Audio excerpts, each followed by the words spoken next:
Brick Waffle here, and today we're going to do another Let's Play episode. If you remember from the last time, we were working on this tower, put in all the levels, the lights, the torches here. And if I go outside, you can see that I've also done a little bit with the entrance. I've carved out 2 stable areas for the horses. I have a rail system put in here now, and our entranceway with another portal. So I have spent a little bit of time thinking about what I want to do with the inside of the base, but I wanted to make sure that I had access to get more glowstone myself pretty easily. I've got a very simple mailbox here. I'm sure you've seen this setup before. There's simply a comparator behind this, powering a redstone that goes back into the redstone lamp here, so that if I put an item in this, you'll see that it lights up. And you can see I have been getting some more clay to make bricks, and I have a gold block, thank you Sonata block, and a diamond. So let me take a quick tour to the top here. This rail goes to the outside, and then it goes up and across a bridge between the 2 towers, around the outside to have the larger tower, and drops us off in the underbridge area between those 2 towers. So you see if I come in here, this is another one of that same level, and that takes us right out to this bridge that I'm sure you're familiar with at this point. So that rail system is pretty fantastic. Again, I have to give credit to Sonata Block for the gold farm that helped me make those power rails very easily, and our iron farm that was already in place helped me make the regular rails very easily. So now what we want to do is actually start furnishing our base. I think we've got all the foundation pieces done and a little bit out of order here. I think a lot of folks would be surprised to see that I still have enchanted iron tools, but with the Ender farm, getting enchantments is very easy. So I went ahead and enchanted all my gear. Iron is extremely easy to come by on this server because of the iron farm at the spawn chunks. And now I'm going to start putting in some of the quality of life stuff that will help make this base a little bit more interesting. So I think one of the things that I want to do is I want to put in an auto furnace array here. I want to get in a few furnaces. I'm probably not going to go with the array that has the minecart track that goes back and forth. You may have seen that from Mumbo Jumbo or a few other folks. I don't really need that for this area. If I do, I can build that somewhere else. But for now, I just want to get in a few furnaces here, and then some hoppers and chests underneath so that I can just throw a couple of stacks in, ignore it for a while, and when I come back, there'll be stuff smelted. Especially turning a lot of clay into bricks, that's going to save me a lot of time. So I'll be right back when I have some materials. Okay, so we've got the materials we need. Now what we want to do is replace that floor that I took out here with some upside down stairs so that it looks the same from above, but underneath we'll be able to open our chests. We're going to put some chests here and some trap chests in between those so that they can all open. You see that they'll open into those half blocks. Then what we want to do is put our array of furnaces here, but after each one of those we want to put a hopper facing into it from the back. And this is a little bit tricky and tedious to just have to go back and forth this way, but it'll all make sense here in a moment. If you don't already know, what I'm doing here is I'm going to put in a fuel array so that I can come to the back of this, simply put fuel in one place, and it will automatically distribute to all of these furnaces. So now, if I do that, I can put my fuel above that. I'm going to need to take out one more block here and here. And then I should be able to put my chest here and here. And when I put fuel into this, it will automatically go down and start filling up these furnaces. It will start filling up by the very back one and then work our way forward. So eventually this will just automatically replace any fuel that's used. The other thing we need is some hoppers on top of these furnaces. And that's going to be a little bit tricky to do in survival, so the easiest thing for me to do here is just to use a platform to stand on. I'm going to use my extra furnace. That's pretty easy. And we're going to need a few more furnaces to bring from the output of this into the chests.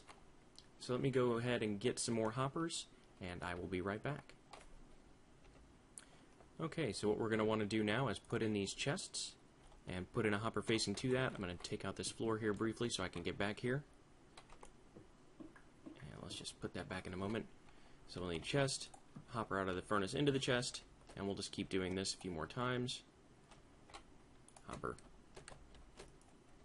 chest, hopper, trapped chest, hopper, chest, chest, and then we'll need to take out these 2 blocks and see about getting a hopper in there. So now to get these other blocks back in place is a little bit annoying, but should not be a big deal. We'll put some cobblestone down here. See if we can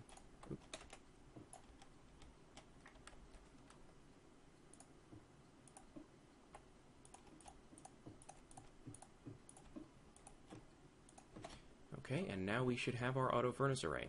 So anything we put in the top will automatically get filtered down into the furnaces. When it's done, it will come out of these chests at the bottom, and we'll be able to collect it. So the next thing I need to do is get some fuel. I can get some coal, or I could go to the nether and get some blaze rods, some lava buckets. I think it'd probably be best to use coal for this so we can fill this chest up. So I'm going to go to town and get some coal, and I'll be right back.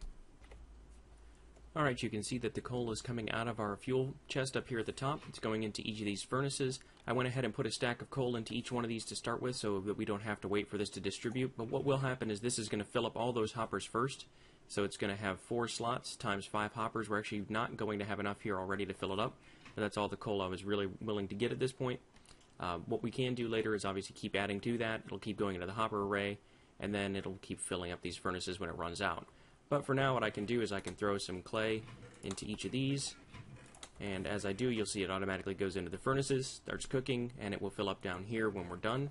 So as soon as that first clay ball is cooked into a brick, it appears in the chest. Alright, I actually just listened to that first part of the episode, and I apologize for the loud clicks and keyboard sounds. I'll see what I can do about that before the next episode. I know that recording and playing it at the same time picks up a lot of background noise, so hopefully that's not too distracting while we're playing. I do want to do some other things in this Let's Play episode, so I'm going to move on from here. The next thing we want to do is go ahead and put in a vault room somewhere. Iron for tripwire hooks for the trap chests is not going to be a problem, but let's go ahead and make a quick trip over to town and pick that up. So we'll go through another portal here, and when we get to the other side, we will be missing a minecart because we forgot to bring one. So we're going to walk down this way. And this would be a lot faster with a minecart. Let's go ahead and sprint down here. We'll see if Krelios and Sakala have a minecart at their base. They do. I'm going to put that back when I'm done. But for now, I'm going to save myself a little bit of time and just hop in the minecart here.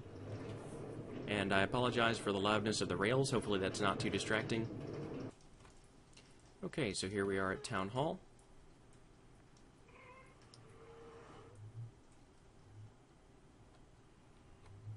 Alright. So what we want to do now is head over to the iron farm.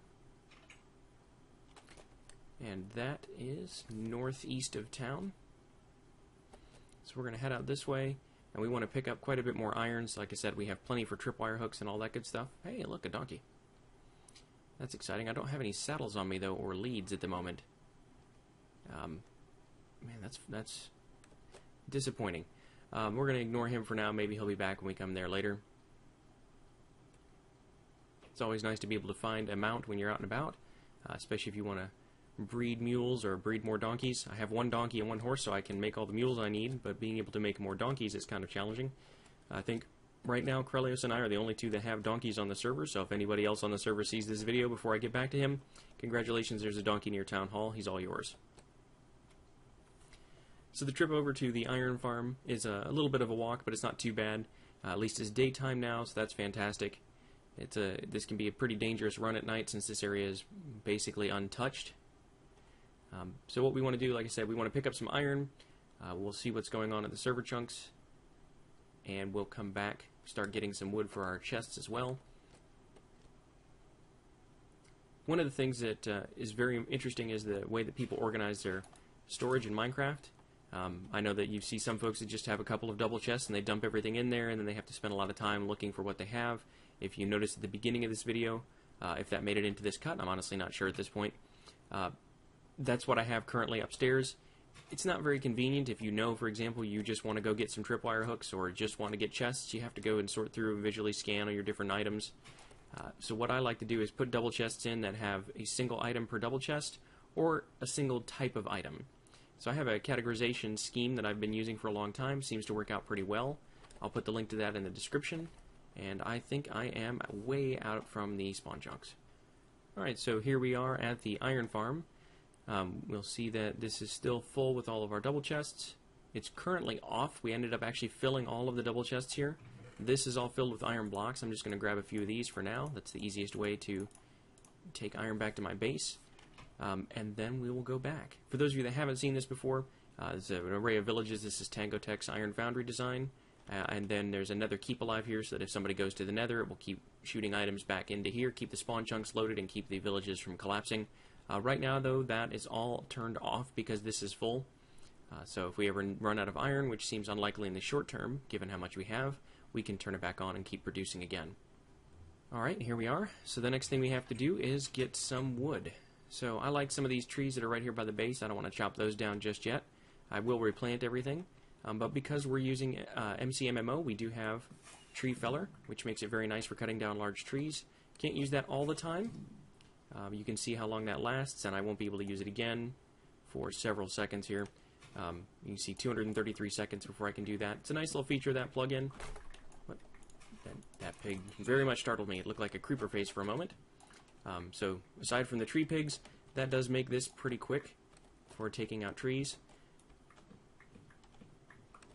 That's especially handy if you're trying to take down a big jungle tree in survival mode. It takes it down very quickly.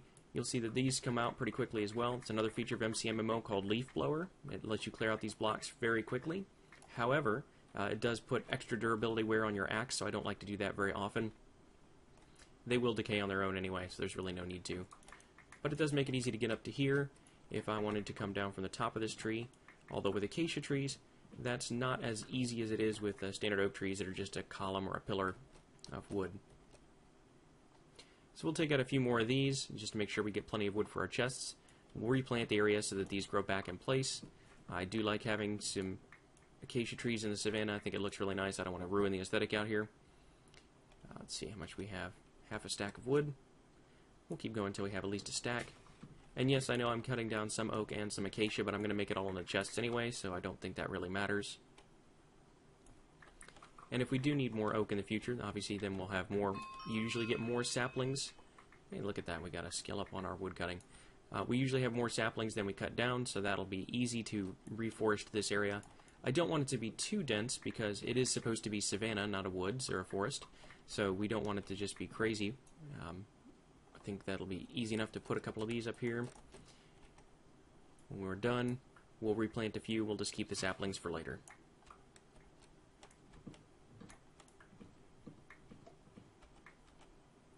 Can't quite make it up to the top of that yet. There we go. Alright, so that's just about a stack of acacia.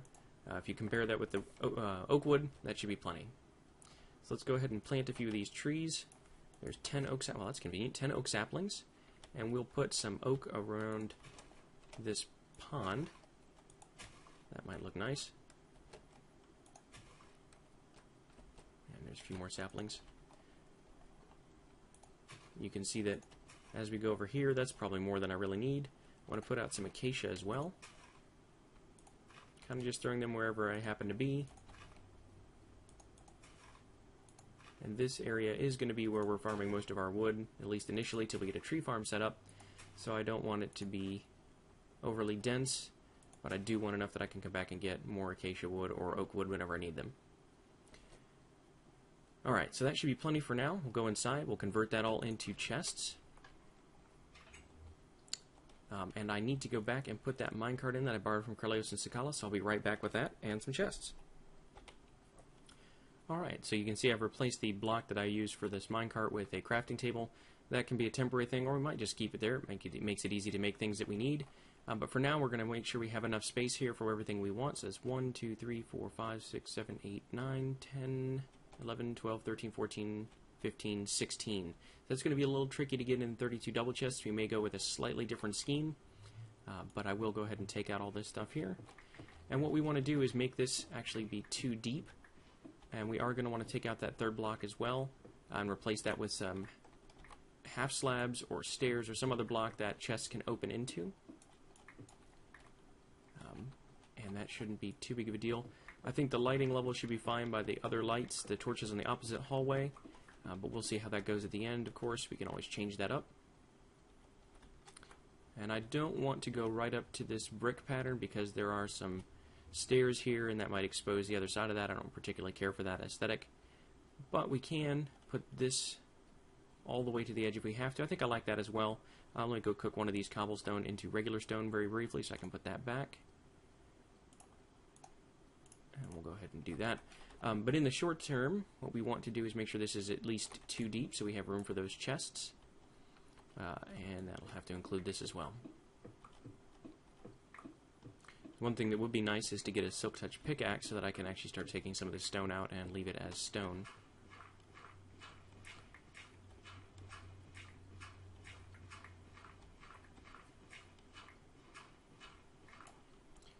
Alright, so we'll have to figure out something to do with the dirt. One of the other projects that we have, obviously, is we want to put in a farm of some kind out here.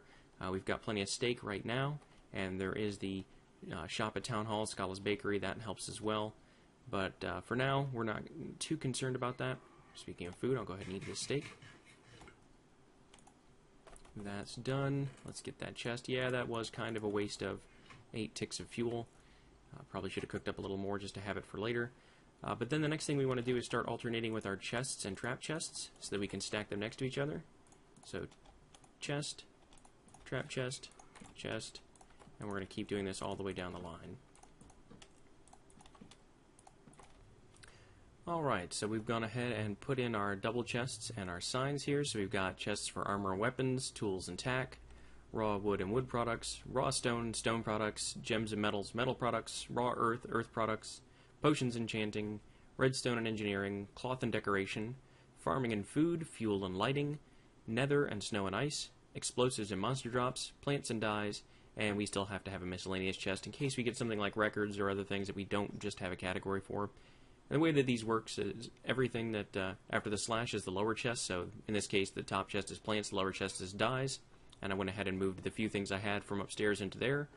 Eventually, like I said, we can put in some item sorters, but if we do that, we'll want a much larger area so that we can sort exactly one item into each chest, rather than trying to have a complicated system of sorters that all moves everything related to potions into one potions chest. That's actually very difficult to do. But for now, this should give us plenty of vault space, and as I said, it's not necessarily the smartest thing in terms of roleplay to have your vault room right at the entrance, but it does make it convenient for me when I come back to town, or for anybody else if they want to come and borrow things from me that they've already talked to me about. It's easy for everybody to get to. So that's the next big project out of the way. A few of the other things that we want to consider are things like enchanting rooms and whatnot, but for now, I think what we need to do is go and start collecting some more materials like diamonds and obsidian so that we can actually farm up to a few things that we don't have. We don't have an enchanting table right now, although we do have one in the Ender Farm. And you'll see that we are now short one axe. I've finally managed to break my enchanted iron axe, so I'll have to make another one of those. And this enchanted iron pick is about to break. So once those do happen, we'll just go make a few more tools, go to the Ender Farm, enchant those up as well. The one thing that we can't do yet is make diamond items, so that's the next thing we have to do is figure out where we're going to start mining. I don't want to do it right in the bottom of my base here. I do want to leave that fairly normal. Yeah, we see the Minecraft rain here in the savannah is only falling over that small bit of river and nowhere else that's actually considered to be savannah, so that's kind of strange, but have a nice personal rain shower here. I think what we want to do is have our mine somewhere nearby. We are still fairly high up here. 65 is pretty close to ground level, but somewhere like here is as good a place as any to start our mine, so we'll just go ahead and do that. And hopefully that rain sound goes away fairly quickly.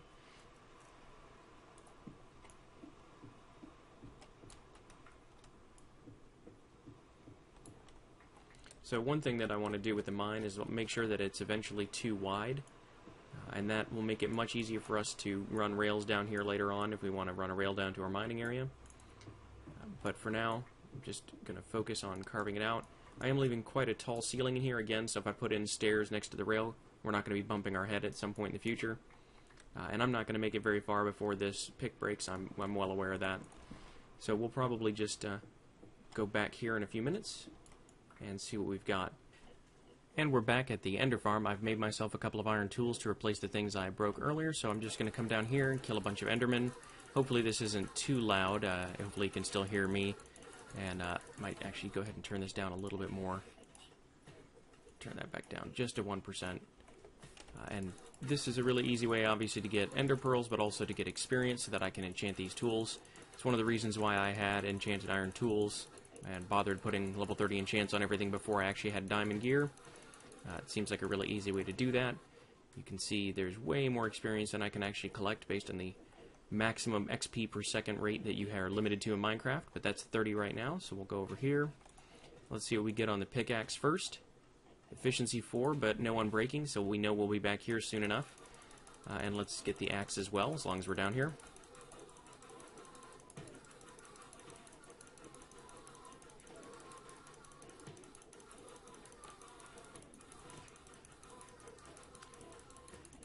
So this Ender Farm design is actually one that Sonata Block and I worked on. It's modified from several of the different designs that you can find on YouTube already. Doc M has a pretty good one. JL2257 has a good one. And man, that is probably very hard to see right now for you guys as well as for me. So we'll let that XP absorb for a bit. But the idea here is that this is built in the end, obviously away from the main platform by 200 blocks. And then there's a series of rings that allow Endermen to spawn, some pistons that push them off immediately, a ring of vines that catch them and drop them the exact distance to leave them with half a heart when they land, so that they're one-punch kills. You don't have to wear out any of your tools killing them. The only downside here is you can see how quickly I'm going through my hunger, but that's not a big deal. Sonata Block does have a sign down here for trading. If you forgot to bring any food, you can buy some from him. It's a good deal for him, and it's easy for us. The other thing that you can also buy is books. So if you come down here and you just want to enchant some books and take those back to your base for later, you can do that as well. Unbreaking 3 and Efficiency 4, that's an axe we'll have for a while. Okay, so let's go ahead and go back to my base, and I'll see you there in just a moment. Alright, we're back at the base.